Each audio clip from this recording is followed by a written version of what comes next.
नाज़रीन, वफ़ाक़ी वज़ीर लीगी अॻवान जावेद लतीफ़ PTI सां ॻाल्हियूं करण वारी हुकूमती फ़ैसिले जी खुलियल लफ़्ज़नि में मुख़ालिफ़त कंदे वज़ीर आज़म शहबाज शरीफ़ खे तनक़ीद जो निशानो बणायो आहे। क़ौमी असेंबली में ख़िताब कंदे वफ़ाक़ी वज़ीर जावेद लतीफ़ वज़ीर आज़म खां सवाल कयो त खेसि ॿुधायो वञे त 1 साल पहिरीं हुकूमत छो वरिती वई। हू पंहिंजी जमायत खे ॾोरापा ॾिए थो त इमरान ख़ान सां ॻाल्हियूं छो पियूं कयूं वञनि। जनाब स्पीकर, आप कस्टोडियन हाउस है, मैंने आपसे बहुत कुछ सीखा है।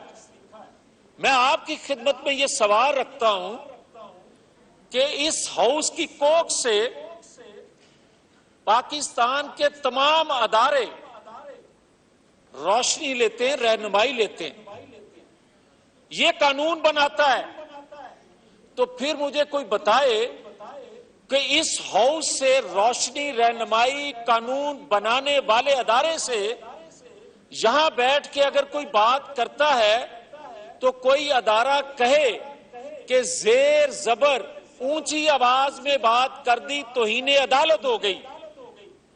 तो इस हाउस के बनाए हुए कवानीन पर अमल जब नहीं करते तो क्या इस हाउस की कोई तौहीन नहीं है? और अगर इस अदारे से बनाने वाले कवानीन जो हैं अदारों के लिए किसी हुक्मदुली नहीं, कोई उनको चीज पसंद ना आए, यहां बात की जाती है 66, 68 आर्टिकल की, और ये कोर्ट में भी बातें होती हैं।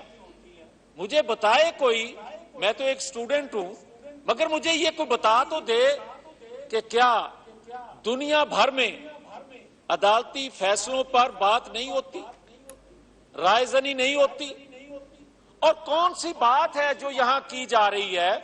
और फिर अगर कोई 66, 68 की बात करता है तो 63A भी पढ़ ले।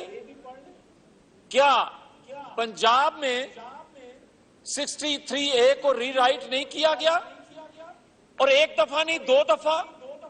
क्या इस हाउस ने अगर 2017 में उस हाउस से, उस साथ वाली बिल्डिंग से, सफेद बिल्डिंग से जो आईन कानून को तोड़ा जा रहा था, इनराफ किया जा रहा था, उस वक्त ये असेंबली खड़ा हो जाती तो फिर 68(3) रीराइट आईन को करने की किसी को जुर्रत ना होती। फिर यहां बैठ के जो आपकी सीट पर कासिम सूरी ने रोल अदा किया, उस वक्त एक्शन हो जाता तो पंजाब असेंबली में रीप्ले ना होता।